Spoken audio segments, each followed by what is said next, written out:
page 580 et 581 ka tafsir al-Qur'an de sura 76. Wa min al-layl ino imorde jemma on kadi fasjudu lahu julanamo wasabbihu subbu hino da laylan yamma tawilan jutina inna haula'i sabu anduno beedo yuhibbuna al-ajilata beno yidi yawinanede mojjireji aduna wa yadharuna bi acci wara'ahum bawa mabbe yawman yalande thaqilan teddunde nahan ko menen le khalaqnamun ko tagibe wa shaddadna min tidin asrahum ko du woni cembe mabbe den men tidini dole mabbe den wa idha shina simede yidi baddalna mede way wattude am salam yeru mabbe henya tabdilan hattirde wattugol tongatami inna hadhihi andeno de alquran are tadhkiratun kun yonde konde waju faman sha'a kala yidudo ittakhadha yo jogito ila rabbi faade ka jom makko sabila lawo wa ma tasha'una idata nungu illa yasha Allah sunatu man layidi inna Allah andeno Allah kana olatike aliman ko andudo hakiman ko nyenyudo nyawre makko de yudkhili munada man yasha'u mo yidinado de fi rahmati ndariru mende makko de wazzalimina tonyobe ben a'adda lahum umarani bi adaban lat aliman musude. Suratul Mursalati makkiyatun bismillahir rahmanir rahim wal mursalati ala dali o woniri ndudo hendu ifayndu urfan no newri fal asifati o woniri ndudo hendu bippayndu asfan e bippugol wan nashirati o woniri ndudo hendu shaki tayndu ndiyan dan nashran isakutugol fal fariqati o woniri bedo malaika be wippita be wonke kefero farkan e wipputugol fal mulqiyati o wondiri bedo malaika be longino tobe wahyu Allah dhikran ta jantagol inde makko nde uduran kanganto aw nuduran ma waka waju uduran de alqur'anare konde ganto aw nuduran ma konde waju bi mana Allah gantinorande hore mo jabali nde on o lettamo ma dum jabudo nde on wajitorande innama tu'adun ande ko foda don kon fo la waagion ko yanay dum alegoy ko huwete dum fa idan nujumu tumande tawoy kode den tumisat de montama wa idha sama'u tumande tay asaman furijat o sekama haray maditede ko jiye mettude firde wa idha jibalu tumande tay pellede nusifat de fittama wa idha rusulu tumande tay ne labbe uqitat be immintinama li ayyi yawmin enen konde e nyalande ujjilat dullajinana wadegol li yawmil fasil ko nyalande sertigo wama adraka andama yawmul fasl ko ndetuman nyalande sertigo waylun bone wodani yawma idin de nyande lil mukaddibina wonande fennobe ben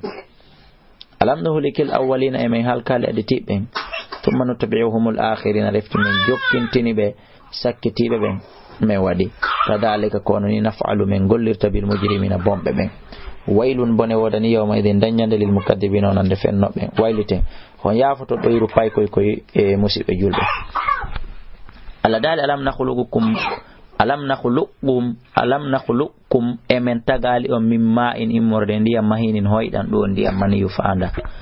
faja'alnahu min wadidan fi qararin e der nokkure makinin suudinde ila qadarin ha e bore ma'lumin andande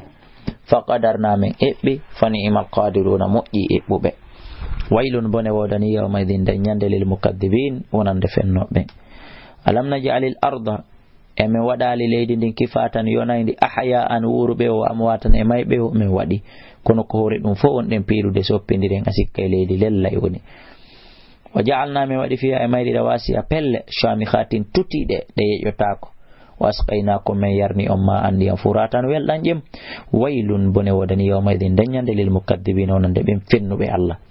in taligu yahe ila ma kuntum faade konko latino don bihi e mudun tukadibuna idon fenna in taligu yahe ila zullin faade dowde dhi thalathi shu'abin jomirandi caldi tati la zalil wana dowdigo sabuna wala yughni ni nafata min Allah bi immorde dengal yitenge immorde dulbugol yitenge inano yitenge tarmi hinge bugo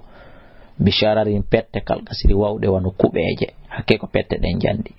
kanno asikka pette den jimalatun ko de ngelodi sufurun bodeji waylun yawma idhil mukaddibin hada wa kudun do yawmu hada dun do yawmu la yantakuna ko nyalande de be wawlata ko be dudi halaw wala udhanu lahum bayanan take kadi fayatadhiruna sakko be yaddanganto waylun yawma idhil mukaddibin hada yawmul fasl akudun do nyalande sertigo jama'anakum min mu'minirai on wal awwalina wonude aditi ben fa in kana lakum silatani ke on kaydun pewje fakiduni fewjanela waylun yawma idhil lil mukaththibin innal muttaqina anden hulobe Allah min fi zulalin be on yay ender dowde wa uyunin e candi wa fawakiha e muyanteje mimma shtahun imorde konko be falete imorde konko be lokete be innane kulu nyame wa shrabu yaron hani anno newri bima kuntum sabu konko lati don ta'maluna don golla inna menen kadhalika konini najzima yubital muhsinina mu'imbe golle ben waylun yawma idhil lil mukaththibin kulu nyame watamattaw dakmito don qalilan seda kono yo heferabe innakum ono mujrimuna ko bombe waylu yawma idhil lil mukaththibin wa idha qila lahum sibayatama irka'u jule la yarka'una bi julata waylun bone wodani yawma idhin danyande lil mukaththibin wonande fennobe ben fa bi ayyi hadithin ene haraku hundum e